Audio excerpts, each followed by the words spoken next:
Şimdi sırada "Çok örgüt çok iş bitir, her şey yalnız biz mi biliriz" isimli sunumuyla Kerem Yalçın Karataş. Herkese saygılar sunuyorum. En sabırlı, dayanıklı kesim kaldı. Dün ve bugün belli saatlerde %90 dolayında doluydu burası. Ama biz muhalifler çıkınca kürsüye maalesef %25'lerde kaldı. Saat olarak da 8 saatin içinde 2 saatlik bir sapma var. Bu da %25 ediyor. %25'lik bir konuşma yapacağım. Şimdi şu şeyi yanlış koymuşsunuz arkadaşlar, dakika şeyini. Buradan okuyamıyor arkadaşlar. Sanki bunlar konuşuyormuş gibi. Herkes 20 dakika, 25 dakika konuştu. Bu iş gerçekten artık şakadan öte bir şey. Yaşar bile uyamadı buna ya. Yani Yaşar burada değil ama Yaşar çok dikkat eder. Ama bizim buna dikkat etmemiz lazım. Ben burada gençlerin daha yoğun olmasını istiyordum. Maalesef yok. Yine de çok kısa. Zaten ben sunumumu maksimum 10 dakikalık yapmıştım ama sunum üzerinden konuşmayacağım artık. 2 gündür en erken gelenlerden biriyim. En erken gelen olduğum halde en geç gideceklerden biri olarak eski konuşmalardan da bir şeyler tırtıklayarak sizi uyutmamaya çalışayım. 2 arkadaş kaldı. Umarım uyutmam arkadaşlar. Şimdi ben 150. yılda Çerkesler güncel ve gelecek diye bir başlık içinde konuşuyorsak şunu anlıyorum. Çocukluğundan beri bu toplumun içinde bir şeyler yapmaya çalışan birisi olarak şunu anlıyorum. Burada bir eksik var. Dünü çok kısa söylemek lazım. Günceli bugünü söylemek lazım ve buradan sonra, bu toplantıdan sonraki toplantılarda da ki bu toplantılar mutlaka düzenlenmeli ve bu toplantılar insan sayısını ve konuyu azaltarak, konuşma süresini çoğaltarak ve bir sonuca ulaşarak ve bu sonucu kendi kamuoyumuza, Türkiye kamuoyuna ve dünya kamuoyuna ilan ederek olmalı. Aksi halde ciddi şekilde zaman kaybediyoruz ve insanları yoruyoruz, bıktırıyoruz. Dün neydi? Ben çok kısa geçeyim. Herkes buradaki derneklerimizin tarihini biliyor ama biz bu derneklerin tarihini de yazacağız inşallah, Yaşar'la. Çok ilginç şeylerimiz var. Çok ilginç bir toplumuz arkadaşlar, sevgili büyüklerim. Dün çok geriye gitmeyeyim, herkesin bildiği şeyler ama Demokrasi için Çerkez girişim diye bir şey yapmıştık biz 2009'da. Hatırlayanlarınız var mı bilmiyorum. DİÇEK diye geçiyordu. Dün bu DİÇEK işte bugün olduğu gibi, dün olduğu gibi şu kürsülerde ve burada birbirinden farklı düşünse de Çerkez ulusal sorununa, demokratikleşmeye, dünyanın geleceği içindeki yer alacak Kafkas halklarına ilişkin sözü olacakları bir araya getirelim de bir örnek olalım diye başlatmıştık 2009 yılında. Cidden çok farklı görüşlü arkadaşlarla bir araya geldik. Hikayemizin çok önemli bir kısmını teşkil edecek bu kitabımızda. Ve bu DİÇEK KAFED yönetimi tarafından engellenmişti. O günlerden bugünlere geldik. Nasıl engellenmişti? Konuşacağımız yerlere gidilerek, telefon edilerek, konuşturmayın, bu adamlar tehlikelidir, bu adamlar bir de Çerkez ismi almış, sakın itiraz etmesin kimse, belgeler elimde. Yani bunların mailleri elimize yanlışlıkla düştü ya, bir de dikkat edin lütfen. Tabii onlar burada değil. O mailleri atan abilerimiz burada değil. Şimdi o günden bugüne nasıl geldik? İşte çok farklı insanlar, çok farklı düşünen arkadaşlar, hepimizin hakkında sanal alemde atıp tuttuğu insanlar bir araya geldi. Kıyamet mi koptu? Hayır. Hiçbir şey olmadı. Birkaç eksik dışında farklı düşüncedeki inisiyatif ve gruplar bir araya geldi. Ben çok mutlu oldum. Hayatımın en mutlu günlerinden biri, biliyor musunuz? Bana göre. Bu son derece önemli bir dönüm noktası değil. Toplumumuz için. Tabii değerlendirebilirsek. Ama bir iki eksik oldu. Burada davetlerde eksik oldu bana göre. Ya da davet edilip de gelmeyen birileri var. Onların da geleceği, fakat gerçekten proje üretebilecek, boş laf etmeyecek insanların, örneğin Yaşar'la ben hep örnek veriyorum. İkimizi de çağırmanız gerekmiyor. İkimizi de çağırmayın. Çağırıyorsanız ikimizi de birden çağırmayın. Birimizi çağırın. Söyleyeceklerimizi söyleyelim. Ne bileyim, Çerkezi yurtseverlerinden birisini çağırın. Çerkez Demokratik Hareketi ile ilgili gençler 2 tane uyanıklık edip konuşma yaptı bugün. 2 defa Demokratik Çerkez Hareketi miydi? Çok akıllıca böyle 2 konuşma yaptılar. Şimdi bunlardan bir temsilci çağırın. Çerkes Dernekleri Federasyonu'ndan birisini çağırın. Kafkas Dernekleri, Abhaz Dernekleri Federasyonu'ndan birini çağırın ve şunu yapmayın artık. Bana kalırsa, haddim olmayarak söylüyorum. Bu grupların tamamı bu örgütlenmenin, Kaffet örgütlenmesinin içinde yer alacaktır diye bir zihniyet yok. Bu insanlar, bu gruplar, bu inisiyatifler özgürlüklerini koruyarak, farklılıklarını koruyarak belirli projeler dahilinde, Kaffet'in de içinde olduğu projelerin içinde çalışabilirler ve benim idealize ettiğim bugün ve dün de bir takım arkadaşlarımızın ve çoğunlukla arkadaşların ifade ettikleri bir üst yapıya, daha siyasal bir üst yapıya kavuşabiliriz. Eğer biz bunu yapabilirsek, benim bugüne kadar çektiğim bütün sansürlenmeler, yok sayılmalar, çeşitli insanların emeklerinin boşa mı gidiyor diye hayıflanmaları, Muhittin abinin yıllardır çalışıyorum, ne noktaya geldim diye kendini değerlendirdiği günleri tahmin ediyorum. İşte burada büyüklerimiz var, çok saygı duyduğum insanlar. Bu insanlar yüreği rahatlar, yüreği ferahlar ve bu şekilde biz ancak bu toplumu dünyada var etmeye devam edebiliriz.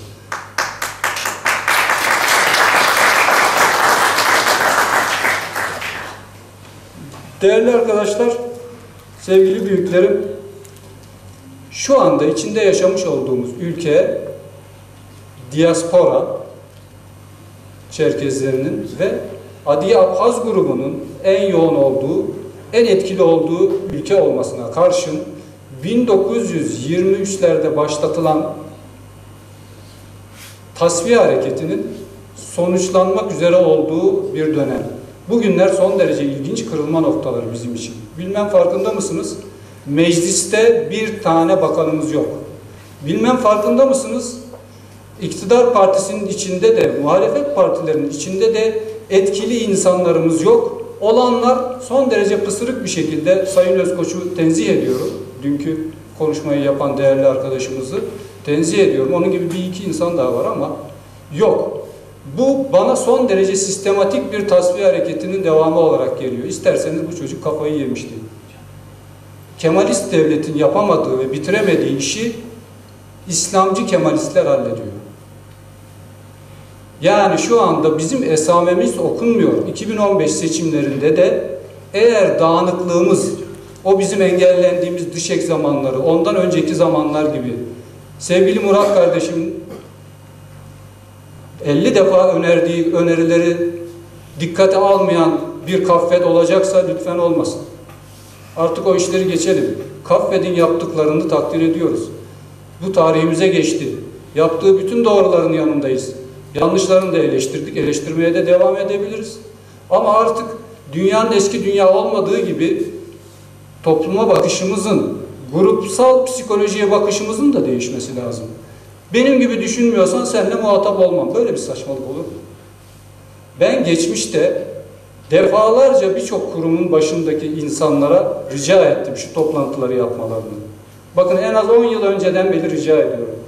Bana en güvendiğimiz, en sevdiğimiz, en saygı duyduğumuz, en yakışıklı, en güzel abilerimiz ve ablalarımız, onlarla bizim işimiz olmaz Yalçın dediler. Siz kimsiniz ya? Neyi işiniz olmuyor sizin? Yani bu toplum sizden mi ibaret? Yani özür diliyorum bu söylemimden dolayı ama bu çok enteresan bir ifadeydi benim için. Yani biz onlara elimizi uzatmayız. Siz kimsiniz? Hiçbir kuruluş, hiçbir kurum bu toplumun kronikleşmiş sorunlarını çözebilecek güç ve yeterlilikte değildir. Biz omuz omuza olmak zorundayız. Tahammül etmek zorundayız birbirimize.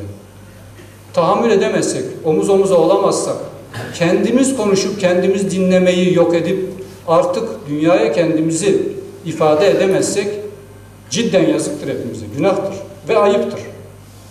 Şimdi Ergün arkadaşımız geldi, dakikaya bakayım. Kesinlikle aşmayacağım. Ergün arkadaşımız geldi, burada dolmuş arkadaşım yani.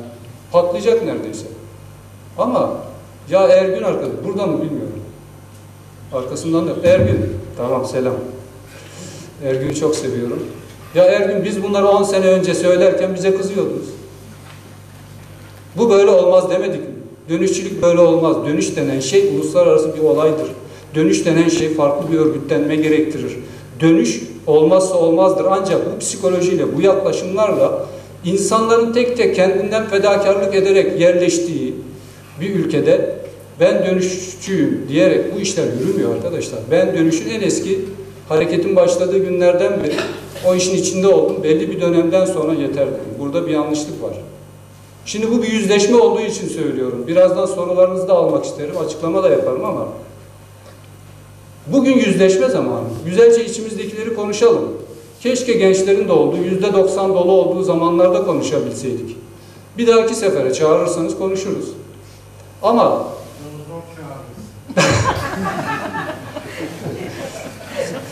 evet, yani ben kendimden çok memnun, kendimi çok beğenen bir insan değilim. Cidden bazen insanları rahatsız ederim. Bunun farkındayım. Geçmişte de rahatsız ettim. Ama benim işim sahiden ortada bir saçmalık varsa, kaba söylüyorum, rahatsız etmektir. Ben bunu okulda da yaptım, askerde de yaptım.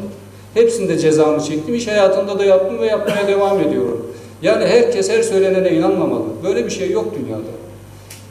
Buradaki insanların hiçbirinin samimiyetinden kuşku duymuyorum. Ama öyle bir zamanlar yaşadık ki 2011 yılında son dakikada aday oldum. Kaffet Genel Başkanlığı'na. Son dakikada. Son gün. Neden aday oldum biliyor musunuz? Utandım yani böyle numaralardan. Açık söylüyorum. Olmaz böyle bir şey. O gün hazırladığımız deklarasyon burada var. Hiçbirine uyulmadı. Böyle bir şeye gerek yok. Açık ve net olmak lazım. Yalçın, senin tarzını beğenmiyoruz. Senin üslubunu beğenmiyoruz. Yaşar, sen şöyle bir adamsın. İnci, sen böyle bir kadınsın. Biz sana güvenmiyoruz diyebilirsiniz. Denilebilir. Ama bu insanları ötelemek, insanları yok saymak, insanları pasifize etmek, telefonlarla halledemiyorsanız en yetkili, en yakışıklı abinizi İzmir'e göndererek sakın Yalçın'ı burada konuşturmayın demek de olmaz. Bakın konuşuyorum işte. Ve buraya gelinmesinde müsebbip olanlardan biri olduğum için, birileri bana gıcık olduğu için de çok mutluyum. Çünkü bu toplum hak etmiyor ya bu şeyleri. Bu toplum, benim buradan konuşmamı normalde, eğer biz kâb zekâse bize dediğimiz, atalarımızdan devraldığımız, miras devraldığımız ama her gün tükettiğimiz eski kültürümüze, onurlu duruşumuza göre davranırsak, benden önce burada konuşması gereken çok insan olmalı. Bana kalıyor ya. Benim işim mimarlık. Ben siyaset bilimci değilim ki, dil bilimci değilim ki. Dil tartışmaları yapılıyor. Daha tartışma başlamadan, alfabe tartışmaları başlıyor, daha alfabe tartışmaları başlamadan. İnsanlar, bir takım kesimler, bir takım gruplar, bir takım abiler, bir takım ablalar tak kesiveriyor. Latinceyi Latin dil zanneden, Latin alfabesini Latin dil zanneden, Kiril alfabesini Kiril dil zanneden insanlar tartışıyor ama sonra. Yetkin insanlar tartışmıyor, bilim insanları, dil bilimci tartışmıyor, beni konuşturuyorlar. Böyle bir şey olur mu? Neden bizim dil bilimcilerimiz yok mu? Var. Yani Ber Hikmet'i gördüm bugün. O toplantıya gelmiyor. Ben olsam gelirim. Ben giderim.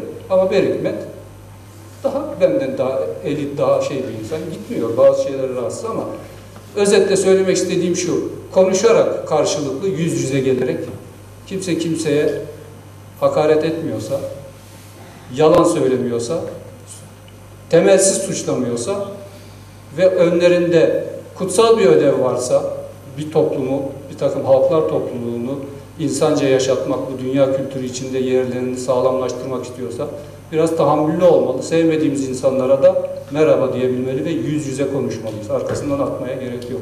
Saygılar sunuyorum.